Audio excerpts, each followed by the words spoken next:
This is the internet court of truth and lies, which is a place that you have something that you think true and you wonder what other people think about whether it's true, or you think that something is a lie and you wonder whether other people think it's a lie.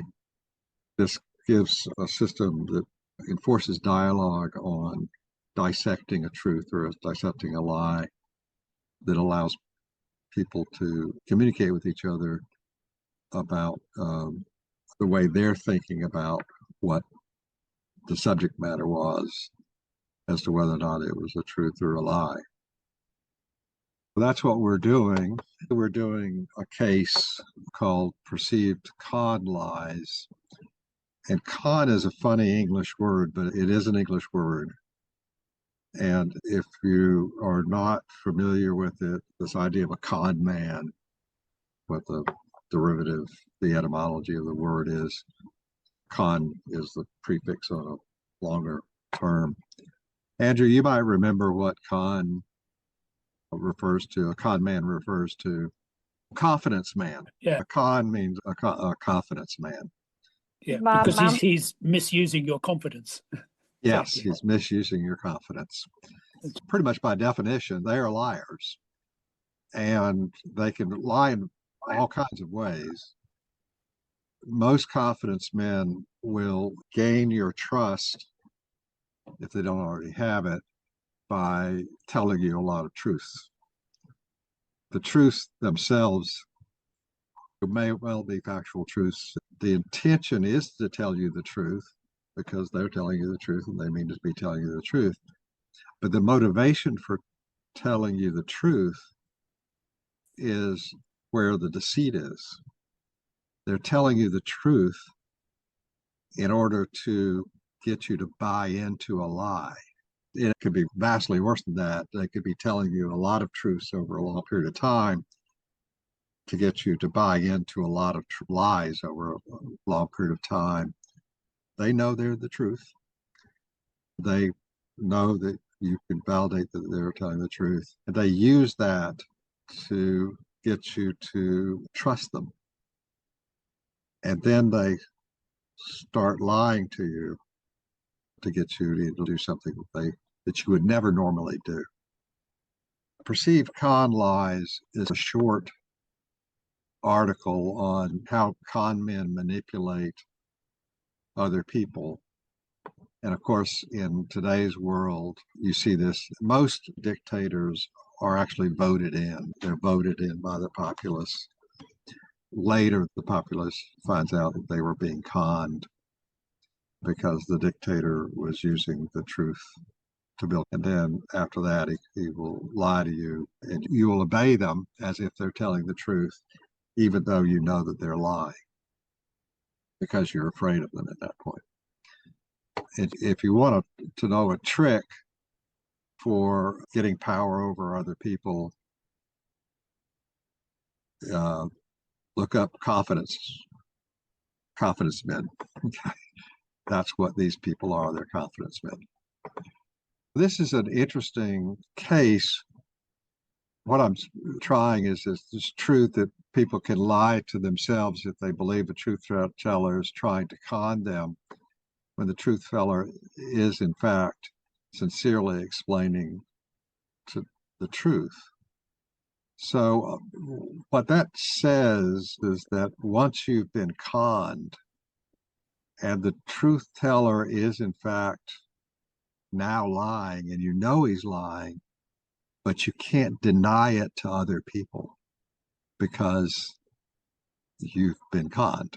You're now in the stage where he has the power over you, so that if you tell the truth about what he's really trying to do, people won't believe you because everybody has now confidence and trust in the con man. It's crazy, but it's the basis for most dictator takeovers. A classic instance of that is Hitler in Mein Kampf. If you read his book, which I actually recommend everybody read Mein Kampf, the first half of his book was written when he was in prison. You couldn't say that on public media now. Can't say that on public media now. But the first half, the second half are very different books. The first half is him relating how he's going to get elected by the German people and how to do it. And what he's doing is he's telling you how to con people with the truth in order to later take them over as a dictator. This is the first half, and he actually explains the whole thing of what he's going to do before he did it. And then he proceeded to do it in 1933 or whatever. So here was a book out there explaining what he was going to do as part of the con, which is unbelievable. And I'm not going to go into the second half of the book, but the second half of the book was the half where he says, now that you're elected, what are you going to do? And that's the part that explains what he did after that. It's a terrible tract on hate. It is worth reading because it's just an amazing thing that it was written and printed. The English version was translated in around 1937 or so. That English version is the standard version of Mein Kampf that you could buy in English, and is generally regarded as a very good translation of Mein Kampf. What I'm saying here is that the people will lie to themselves thinking that it's okay to accept the lies that the con man is now saying and not complain about them. That's my argument. There are two types of lie. One is perception of con is true, so the con is a lie. The other is the perception of a con is false, so the con is a lie to the perceiver. So eventually the person realizes they're being conned, but they realize that the guy's actually lying. But it doesn't matter anymore. They know it's a lie, but they're not going to do anything about it. Is it the whole truth? No, it's just not the whole truth. There's a lot more to this, but it's not hard to understand. And once you see these things enough, they are all the same pattern. Is it nothing but the truth? His claim contained at least a dozen or so things that he believed were not necessary for democracy. This is Trump. These came without justification, except that he said it was obvious. What is the deceit? The con artist is misleading the perceiver, or the perceiver is misleading himself. So this is an interesting sort of a trial where you could run probably 6 or 7 trials on different components of the deceit or truths that are being said and how they fit together in a puzzle to have the effect. But it's partly people ultimately wind up deceiving themselves that they should allow the liar to continue lying. Is the deceit or truth intended? I said, I don't know if the person originating his lying ideas was just parroting them from others. There's a lot of potential trials here. One of them is part of the con could be coming from people who are of the con artist. There was one property of a con artist is everybody's talking about him and what he's saying and how he's. And so I just sort of said, I don't know for any given instance of the lie or the truth, whether it's actually intended by the person who's parroting it. The answer is often it's not intended. The person believes the con artist and believes that his motivation was genuine and good and all this other stuff. What's the motivation? I think that the motivation is to convince you that the lie is factually true. In other words, he wants you to believe that he's not a con artist. He's tried to tell you enough truth so that you can trust him. When the guy hears a lie, the guy doesn't want to disagree with it and won't challenge the liar on what the real underlying lie is. What's the social acceptability of the truth or the lie? Among the most socially unacceptable lies we have. I wish people were better aware of this. One of the rules that I've proposed in a lot of my articles is never vote for a divisive liar, ever. For somebody who's bad mouthing somebody else, and you know that bad mouthing is a lie, like calling somebody a nasty woman, okay, that's a sign that you've got a con artist sitting there. And it's half true, maybe it's true, but it's really not true. It's just the most terrible kind because of where he can actually go with his lies. So what label would improve the social acceptability? I would say the truth of the lie is that this is true. What I'd like to do is go through the jurors, and hopefully we've got many of them here. So juror one. Yes. What I've learned from this is I really can't believe anything or anybody at any time. Because if the con man can con themselves into believing their lies, then what's really a lie? It's just, you really gave me a brain twister here. And I said, how can I know if I'm lying to myself? Because I am perceiving things in a certain way. So to me, that is truth. I said, it's just, yes, you just gave me a lot to think about. Thank you. I agree with almost everything you said. Okay. And I just ended up like that. Yeah. So the key is teasing apart the different participants in the different times. For a specific lie at a specific time, if it's con man, if it's a specific truth he's telling at a specific time, ask yourself, why did he say it? And if his purpose was to get your trust, be alert. Okay. Because that's what the con man is, using the truth to get your trust so that when he starts lying to you, you excuse him. It's all about manipulating. Then. All about manipulating. Yep. Okay, so juror two. I think that's me, Bob. Agree with your accusation. A typical example of this would be pyramid schemes. So the guys that try to sell you to buy into the pyramid scheme, it fits this thing perfectly. And yeah, it's almost exact fit, fits like a glove. A pyramid scheme is a great example of a con. Yeah. And it's one where fortunately the con artist does not become the dictator of the country. Yeah. That is also confirmation bias. Wait to yourself. You convince yourself that something is, especially when you, again, maybe it's a financial thing, when you want something, when you don't really need it, but you convince yourself that you need it. That's another example of that. Yeah, I agree. It just goes on. Yeah.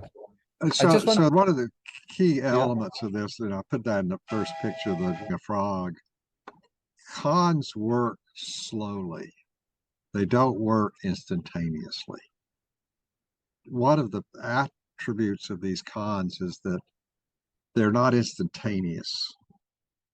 They work over a period of time, and they know that. So they know how to feed the stuff out in such a way that they're building trust until the point becomes where they can now lie to you and get you to hate people you wouldn't normally hate, for example. Or you'd say, wait a minute, these are just people too. You're no longer thinking, you now think that they're all robbers and rapists and so forth and so on. It's just something I wanted to clarify, Bob, is what is the social acceptability of the truth or lie? Now, I've always been linking the verdicts to the accusation. So I said it's what you said. I looked at the accusation and I said, okay, this is acceptable.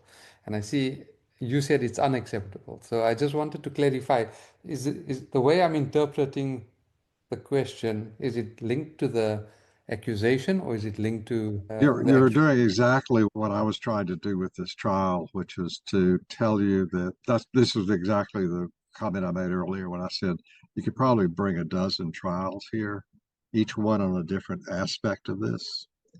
And so what I was doing was shifting the aspect on that last one and saying it's unacceptable because the con itself was unacceptable. There are different components of this, and each of the 8 questions is intended to get you thinking like this, realizing that these things all have multiple perspectives on them, and all have different answers depending upon which piece of the, in this case, con that you're looking at, which is wild. I'll just leave it at that. Juror 3, or no? I agreed with your verdicts and I really enjoyed the case. I guess it just made me think, at least for myself, I probably lie to myself more than I'm lied to. And I think we all do. Deal. I think we all do. Yeah. So as a scientist, every time some scientist uses the word to avoid bias, I laugh. You're just pure bias, Mr. Scientist. Juror 4 here. I'm juror 4. I just, again, I have to say I was confused by a lot of the things. As you say, there's a whole lot here, several cases, and I wasn't quite clear as to what you were calling the lie. If a perceiver perceives someone telling them the truth as actually being a con man, that's a positive success. It doesn't seem like a lie to me. And if the truth teller is lying, but the perceiver is not. Right. I mean, you're doing exactly what, if you take a con in its totality, is this incredible mixture of lies, intentional and unintentional, good motivations, bad motivations. Yeah. These things are just whipping up a very complicated dinner. But when we think of people, we say they're lying to themselves. They're not necessarily lying to themselves, but they have enormous numbers of biases or making mistaken attentions or lack of knowledge or trauma and all sorts of things like that. We should never know enough about their intention to deceive themselves, to call this situation lying. So, that's why cons are so successful, because I don't think that in the situation, the lie is, let's say, is so virtual, it's very hard to see. And just to comment on your YouTube video, when you were talking about Obama, I'm afraid to say I think Obama was an incredible con man. When you think about his commencement speech and what he offered, which sounded absolutely marvelous, it sounded so hopeful and full of promise, none of which he actually fulfilled during his terms. So, yeah, Obama was a huge con man. But of course, the biggest con, I think the biggest con worldwide, somebody mentioned pyramid selling. No, the biggest con is religion. Because these are supposed to be truths, you're supposed to take the truths and then transmit these same truths to the person in your community or the person surrounding you. You're supposed to carry these truths with you continually and pass them on. And yet the pretense is, of course, that they're not a con, but they are, of course. Andrew for the next president. What? Say Yeah, again? that was great, Andrew. That was great. I said Andrew for the next president. All right, I'll take it. I dreamt about being president. Okay. Only if I get to be the press secretary. But Andrew, Sure. You're British, right? Andrew, you're not born American. No, I'm not born American, no. But I have an so American it's wife. tough. But, Okay, that doesn't help. We can elect your wife. That's right. Okay. Don't just elect me. Yeah, that's right. It's Juror 5 now. Yes, so I'm a bit confused as to what the markup is saying. And I do think it's interesting what you are saying, that the people lie to themselves or the con artists, and especially what Andrew said now. But what's the base I can go off of to really understand what you are trying to convey? So I think the overall text that's there is very short. But if you just read that text, the accusation is saying what the text is saying, although the accusation is a very abbreviated version of what's said in the text. And I actually had a problem with the accusation too, because I was trying to abbreviate what was said in the text, and it's really hard to do with confidence. Yeah, I agree. Yeah. It's just really hard because you have to follow through a thread of truths and lies for a single individual, and whether or not they get to the point where they're now lying to themselves or not. Okay. That this guy's motivations must be good, and therefore I will believe him even though I know he's not telling me the truth. This kind of stuff, confidence lies. They're associated with somebody who is building up a system of trust I have another article that's longer on trust, which I don't think we've had yet, but we will have in the future, that talks about how trust is built and so forth. But yeah, this accusation is inherently confusing. I think it should really be like 20 trials, each with a different sort of thread through the, yeah. Juror 5. Yeah, based on what you're saying now, intent behind them really change the outcome of how it's perceived then. Yeah, it really can. So one of the things that a con man will do is he will make friends with other people that are trusted. And so they will indicate their trust in the con man in order to magnify the trust he's getting so that he can really pull off the con he's trying to pull off, get the power he's trying to get. So the people who are parroting his truths to get people's trust don't realize that he was actually lying. He was telling you the truth for the wrong motivation, not to inform you or not to tell you what he's going to actually do, but get your trust and to get other people to parrot these things. The easiest way for a con man to get your trust is for him to get the trust of somebody that you already trust. And then to get them to say what he wants them to say. That's the easiest way to do it. Juror 6. From my side, I just want to say I definitely agree with Juror 4. This was very difficult to understand, especially because I'm dyslexic, so I was having a difficult time trying to figure out what was going on. But after hearing, I definitely do understand more, and I agree as well with you. Because from my side, I was thinking the perceiver is lying to themselves and deceiving themselves. But it was a really good case, and I really enjoyed it. This is one of the reasons that we run truthcore.net is this is a good example of where dialogue is really needed to help dissect this thing called cons. Okay. Yeah. Better understand what it is, because it's really hard to explain it, because you'll hear an explanation of it and you won't realize all the things that it really pertains to and how it's so common. Yeah, for sure. And its power to actually do evil things. Juror 7. Basically, what I said is the way I understand this is if, for example, you're having fun, but someone points out that even though you're having fun, what you're doing is dangerous, and you feel like they're telling you a lie just to cramp your style, even though they're actually like telling the truth, but you continue what you're doing until the thing they warned you about happens. And that's basically how I can understand this if I put it into a nutshell. That sounds good. Stop that free climbing of El Capitan. Yes, stop. El Capitan. Juror 8. Can you hear me? Yes. I firstly agree with what you are saying, but what I'm thinking of now is the person perceiving it. What if they enjoy believing the con artist just to feel better for themselves? For that theory also, I think of that. But I do agree with what everyone is saying. But the con artist, from my perspective, a con artist, in order for someone to believe the lie, he has to believe it too. It's the only way.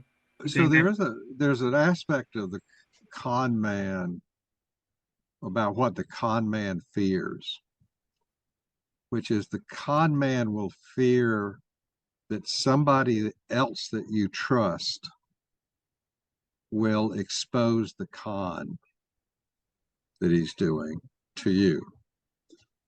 In other words, he wants to make sure that all the people you trust either don't talk about what they know or they don't know that they're in a con or what the con is about. The biggest fear he has is that he can't get to enough other people to share to be part of his con, so that you don't find yourself in a situation where exposed by somebody that you trust and that will cause you to expose the con to other people that trust you.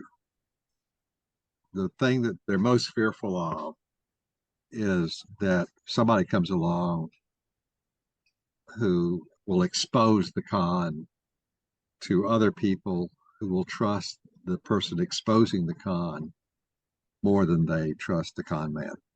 So the con man tries to build trust that can't be overcome by other people.